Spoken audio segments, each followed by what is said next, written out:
Here, wanneer ons u seën vra, dan doen ons dit altyd met dankbaarheid oor al die genade wat ons by u ontvang, o Hemelse Vader wat alles geskep het, al die verlossing wat gekom het deur u Jesus Christus en al die leiding deur u Heilige Gees wat ons elke dag lei en leer. Aan u kom toe alle eer tot in ewigheid. Amen. Ek gaan vir ons 'n gedeelte lees vandag wat baie bekend is. Ek gaan dit vir ons lees uit die 2020 vertaling wat so 'n bietjie anders klink as die 83 waarmee ons eintlik baie vertroud is wat hierdie gedeelte ook aanbetref. En die klem val op Romeine 5 vers 3 tot 5, maar ek gaan lees vanaf vers 1. Romeine 5 vanaf vers 1 in my Bybel op bladsy 180.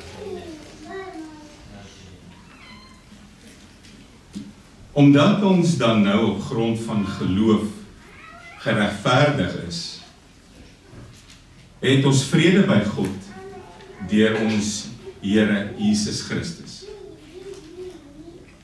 Deur hom het ons in geloof ook toegang verkry tot hierdie genade waarin ons vas staan.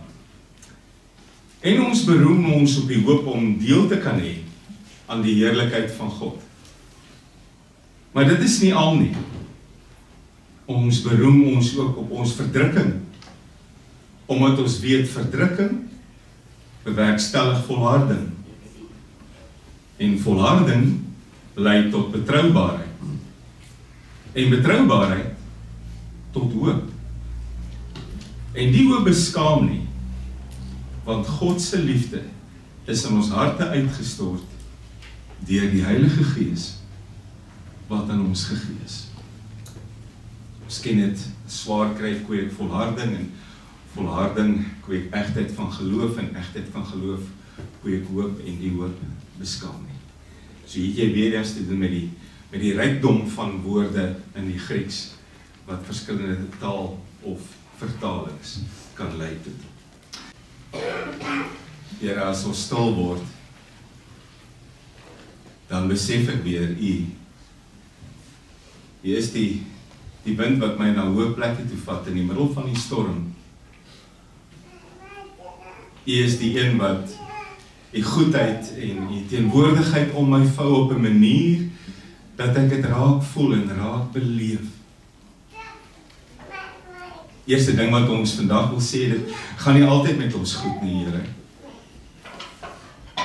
En ons beleef nie altyd dat ons alles verstaan nie. En ons weet nie altyd wat die doel agter sekere dinge is nie, Here. Jy sien, ons is nie omring met volmaaktheid nie. Daardie ewigheid wag nog.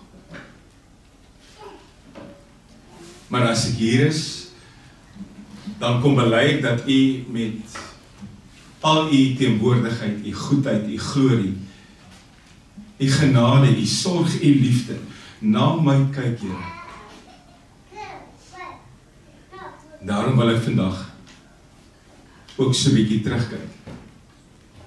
Al is dit nie na hierdie week, alles wat met my gebeur het, alles waarvan ek kan getuig, alles wat ek kan sien, u hand was betrokke, u was daar, u was by my. Ek weet ons is geneig om, wanneer ons by mekaar kom, te vertel van die slegte goed wat gebeur het, of die moeilike goed. Wanneer laas kon ons mekaar se lewens vul met belydenisse en getuienisse van u sorg en u goedheid. U is daar as ek siek is, u lei my daardeur. U is daar as ek swak voel, u krag hou my staande. U is daar as my vrae meer word as my antwoorde, u gee rus en vrede in my binneste. Dankie daarvoor. Daarom die vreugde om vandag vir mekaar te bid. Die vreugde om vir ons kinders te bid. Die nuwe kwartaal wat so 'n paar weke terug begin het, hulle wat in die middel nou weer van werk staan en goed wat hulle besig hou. Here, hou hulle staande. Hou hulle veilig. hou hulle ook teenoor U deur die Heilige Gees. Ons bid vir ons naby kinders, ons bid vir ons ver kinders, hulle wat in ons universiteit of colleges sit, hulle wat in die landsgrense is, hulle wat buite die landsgrense is. So bid ons ook vir ons ouers. Baie keer die druk wat hulle voel by die werk, die onsekerheid. Ons bid vir ons ouers wat ook ver is en oud is. Ons bid vir ons geliefdes hier naby en in Suid-Afrika of Namibië of enige ander plek in die wêreld. Ons is so bevoorreg om U in ons lewens te hê, Here. Wat kan ooit groter wees as U liefde? Wat kan ooit meer tel as die oomblik wat ons lewens verander het? Met 'n leë kruis en 'n leë graf, Here.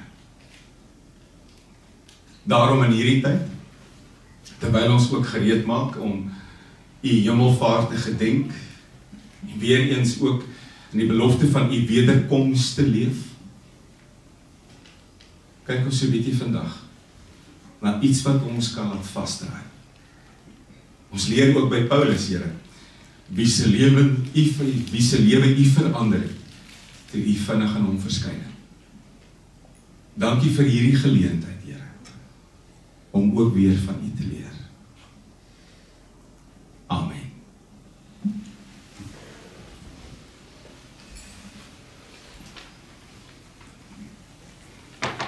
Net voordat ek uit Suid-Afrika uit weg is, was daar 'n sekere universiteit, en ek weet nie of hulle dit steeds doen nie, met 'n baie goeie advertensie wat die mense aandag dadelik gegryp het. Dis die universiteit wat gesê het, by hulle kan jy jou swaar kry met lekker kry, klaar kry. Nadat hulle gesê, terwyl jy dan nou die swaar kry beleef met studies en toetse en eksamens, kan jy ook aan goed deelneem. Dit is 'n universiteit wat kyk na 'n studente, daar is klomp goed wat jy kan doen, daar is klomp goed waarby jy kan aansluit, jy kan jou swaar kry met lekker kry, klaar kry. Maar vir ons is swaar kry en lekker kry, of vreugde, nie twee kante van dieselfde munt nie. Mens dink baie keer die twee goed het niks met mekaar te doen nie. Want as jy swaar kry, dan is jou vreugde mos iets wat verby is. Dis op 'n ander plek. Dis nie naby dit wat jy nou beleef nie, om te dink, swaar kry en vreugde is twee goed wat jy by mekaar kan sit in een sin en dit werk, dalk vir Paulus. Nie vir die gewone ou op straat nie. Nou kom Paulus en hy gooi dit saam, hy sê, jy moet jou ook verheug, vreugde vind in jou swaar kry. Nou miskien klink dit nog soos iets wat haalbaar is, as dit so in die algemeen bespreek word, maar vervang 'n bietjie die woord swaar kry met wat jy beleef. Definieer 'n bietjie swaar kry. Vreugde en siekte, vreugde en kanker, vreugde en moeilikheid in 'n verhouding, vreugde en egskeiding, vreugde en bankrotskap, vreugde met 'n leë koskas. Ewe skielik maak dit nie lekker sin nie. En 'n mens sou kon dink, Paulus weet nie waarvan hy praat nie. Hy sê sommer net iets, omdat dit goed klink en miskien die regte ding is om te sê, maar hoor my, hierdie man het presies geweet wat swaar kry beteken. Op 'n stadium beskryf hy dit in 2 Korintiërs 11, gaan lees dit gerus vanaf vers 23, en hy het 'n lang asem as hy beskryf wat al met hom gebeur het. Hy sê, ek was gereeld aan gevaar blootgestel. Was baie keer in die tronk. Was baie keer geslaan, onder andere deur die Jode met hulle gebruikelike 39 houe, 5 keer, en ook 3 keer met stokke.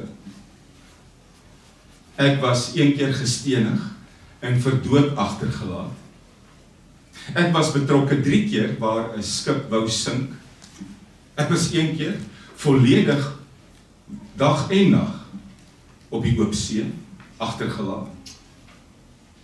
Daar was gevare gewees by see, daar was gevare by woestyne, daar was gevare in stede, daar was gevare in vals broers. Ek het gevare beleef by riviere, by rowers, tussen volksgenote en by vyande. En dan sê hy, ek was baie keer koud en nakend, honger en dors, uitgelewer aan die wêreld. Hierdie ou het geweet wat dit is om swaar te kry. En dis die eerste ding wat ek en jy moet beleef. Paulus skryf hierdie stukkie oor swaar kry met sy eie lewe. Paulus is nie 'n dominee wat op 'n leerbank sit onder sy waier of sy verwarmer en hy skryf oor swaar kry teoreties want dit moet gesê word. Hy skryf hierdie goed met sy eie lewe. Dis die tweede ding wat ek wil hê ons moet raak sien. Hoor mooi wat hy sê. Verheug jou in jou swaar kry. Hy sê nie, verheug jou oor jou swaar kry. Paulus is nie 'n smart vraag wat sê, jy moet so opgewonde wees as swaar kry na jou kant toe kom. Jy moet so lekker kry as die ellende jou beetpak nie. Paulus is nie 'n smart vraag wat sê, wag tot die swaar kry kom, dan het jy rede om te glimlag. Ek hoor partykeer as mense oor ander mense praat wat 'n les moet leer. Dan sê hulle, wees bly oor die swaar kry, want nou kan jy deur jou vingers te brand 'n waardevolle ding leer. Dis nie wat hier staan nie. Verheug jou in jou swaar kry. Wees bly terwyl jy swaar kry. En verbly of verheug is 'n woord wat sê kaukomai. En eintlik staan daar letterlik, lig jou kop op in trots. Lig jou kop op met trots terwyl jy swaar kry. Want besef, jy is hier in God se hand. Besef, God is met jou aan die gang. God is met jou besig. Rig jou oë op hom, rig jou oë op hierdie horison. Kyk uit vir sy lig as dit lekker donker is in jou lewe. Moet jy nie verheug oor swaar kry nie. Verheug jou in swaar kry. Daar is 'n verskil. Want as jy jou verheug of jou kop optel en trots in swaar kry, weet jy, dis net deel van 'n proses. Dis nie die einde nie. Ook hier is God met my aan die gang. Ook hier gee hy vir my wat ek nodig het om hier deur te kom. En al verstaan ek dit nie, en al verklaar ek dit nie, ook hierdie oomblik bring my uit by 'n tyd wat ek nie ooit vir myself kan indink waar ek gaan land nie. 'n handige voorbeeld hiervan, Handelinge 16, Paulus saam met Silas verkondig die woord van God in Filippi. Dit gaan goed, mense luister na hulle, tot 'n vrou met 'n waarsêersgees agter hulle aanloop. En hy haar bestraf en die gees uit haar uitgaan, en sy nie meer gaan geld inbring vir haar eienaars nie, en hulle baie kwaad is. Dan word hulle na die owerhede toe gesleep, en dan word gesê, hulle maak moeilikheid hierdie spiljore hier tussen ons Romeine, en dan word hulle klere uitgetrek, en hulle word met stokke geslaan, en as dit klaar is, en die dag is verby, en dis koud en donker, word hulle tronk toe gesleep, in die middelste sel gesit, met hulle voete in blokke vasgeklep. En daar, in die middel van die nag, met 'n baie seer, stikkende liggaam, in blokke vasgeklep. Hoor jy iets by Paulus en Silas wat jy nie verwag nie?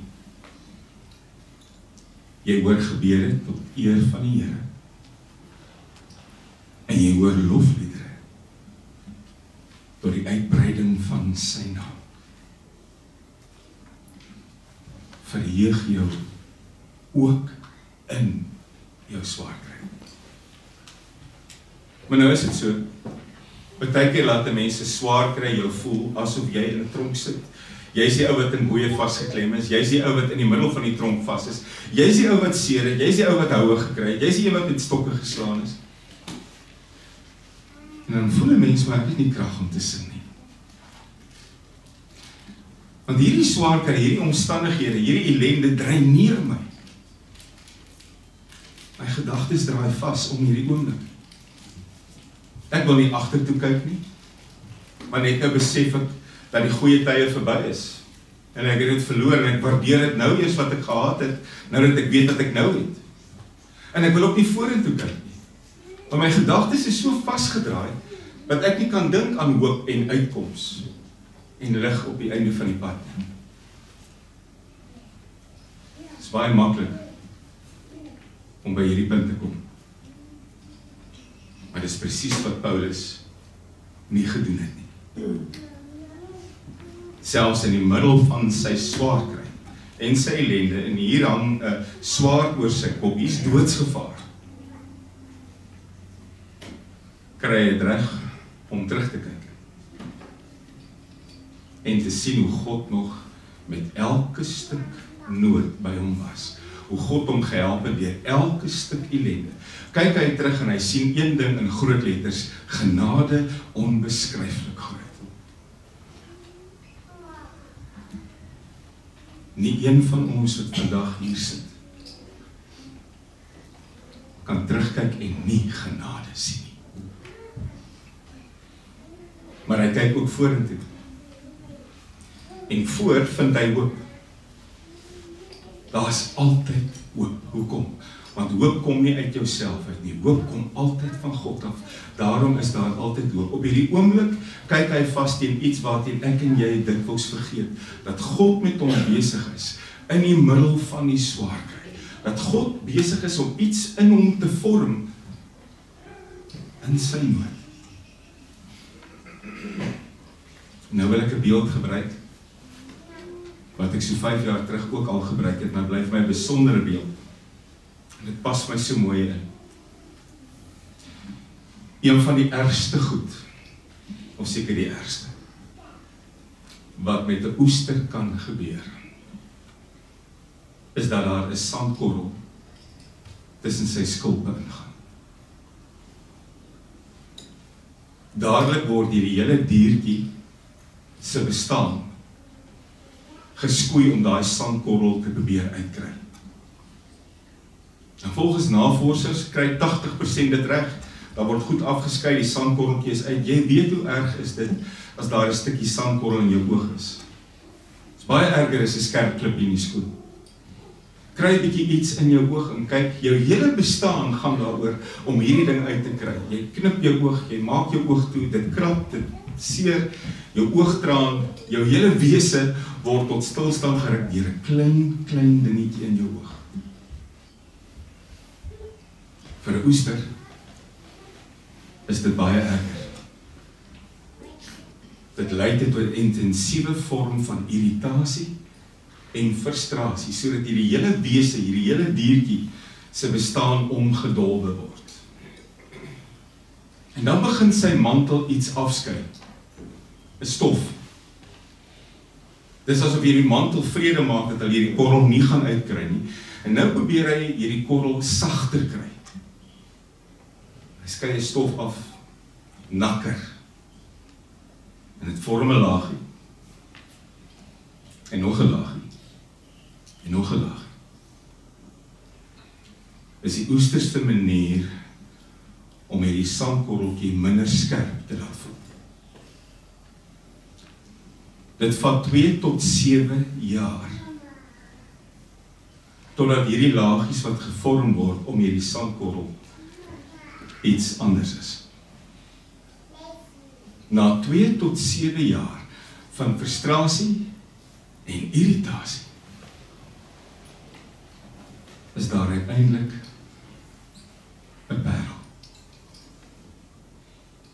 Is daar 'n perfekte parel gevorm. Fascinerend, interessant. Oesters maak nie parels nie. Oesters produseer nie parels nie. Dis nêrens by 'n oester ooit 'n intensie om 'n parel te maak nie. Daardie parel wat ontstaan het, is die bron van frustrasie, irritasie, van seer, van ergernis, van swaarkry. Na 2 tot 7 jaar daar uiteindelik 'n parel gevorm. As jy ooit na 'n parel kyk, nie die kunsmatige ouetjies nie, die ware parels, want jy weet, dis die produk van 2 tot 7 jaar se irritasie en frustrasie.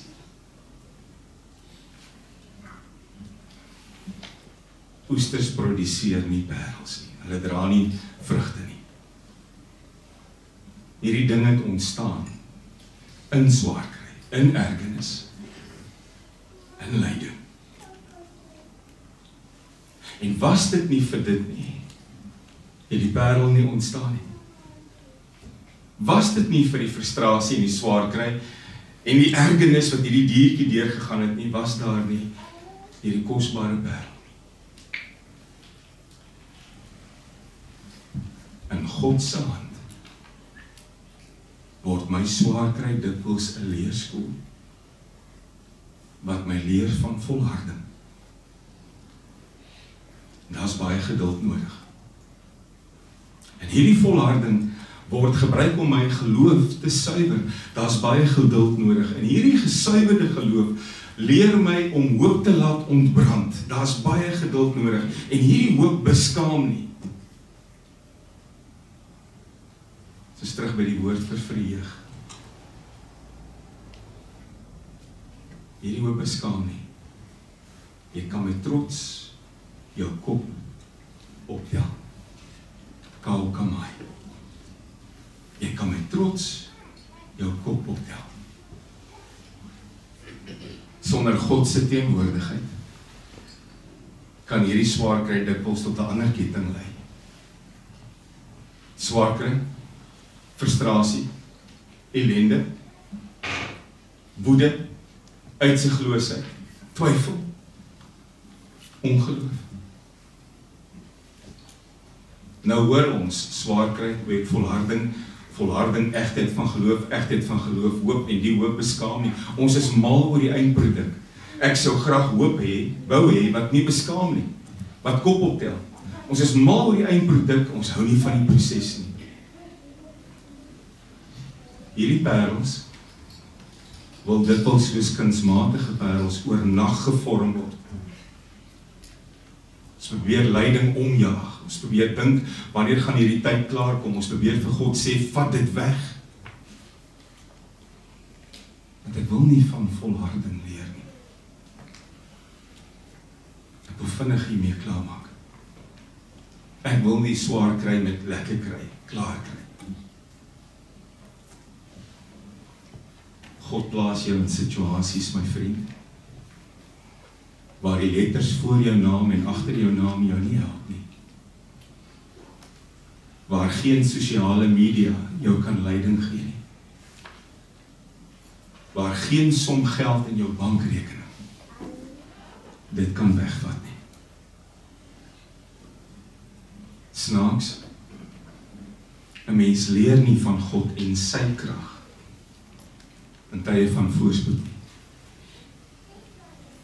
Jy leer nie van sy ware sorg as dit met jou goed gaan nie. Jy leer dit juis in swaar kry, in frustrasie, in lyding, in ergernis. Ek sien daar's 'n ding wat baie keer gebeur met ons Christene. Ons bid dikwels nie vir geduld nie, het jy al agtergekom? Ons bid nie vir geduld om te kan volhard nie. Maar die oomblik as ek as Christen vir geduld bid, beteken dit, ek het vrede gemaak, ook deur hierdie swaarkry proses waarin ek ontgang, en Here, help my net hierdeur. Ons bid eerder hou, laat dit ophou, laat dit weggaan. Ons moet leer bid vir volharding. Want die parel is besig om gevorm te word. Daarom is ons na Paulus kyk, sê hy op 'n stadium, hy sê dit in Romeine 8, God het sy eie seun nie gespaar nie, hy het hom ons oorgelewer om ons almal te red, sal hy ons dan nie al die ander dinge saam met hom skenk nie. Maak nie saak waardeur jy gaan nie. Jy leer weer deur volharding in hierdie swaar kry van geloof. Ware geloof. en 'n Here wat homself aan 'n kruis laat hang het. En daarom as jy terugkyk saam met Paulus, genade, en daarom as jy vorentoe kyk, hoop. En nou wil ek vir jou sê, Paulus praat anders oor hoop as ek en jy. Wanneer ons dikwels praat oor hoop, is dit maar dowwe klanke. Ek hoor mense sê, ons hoop maar dit gaan môre beter, of ons hoop dinge verander, so asof dit nie gaan beter gaan nie, en dinge nie anders gaan wees nie. Maar wanneer Paulus praat van hoop, weer eens die woord elpo. Hoop beteken verwagting, hoop beteken vertroue. Kyk ek vorentoe, is daar hoop, verwagting en vertroue. Ek sluit af. In God se hand raak my swaar kry 'n leerskool wat my leer van volharding, van geloof en van hoop. Soos met daardie parel is my swaar kry ook 'n plek waar God besig is om met my te werk. Natuurlik verstaan ek dit nie. Natuurlik word my lewe baie keer ontwrig soos daai arme oester. Natuurlik gooi dit soms my hele bestaan omver. Maar meer kosbaar as die mooiste parel wat ooit gevorm kon wees, bring dit my by hoop wat nooit beskaam nie. Vol verwagting en vol vertroue. Partykeer het ons net die Here oor. En dis meer as genoeg. Ek wil volstaan met hierdie stukkie Hollands. You won't realize that Jesus is all you need until Jesus is all you have. Amen.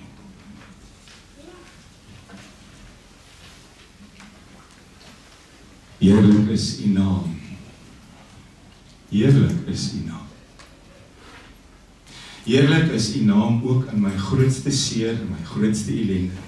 Groot is U naam in my swaar kry, Here. Diep lê U goedheid in my stryd. Vorm my ook.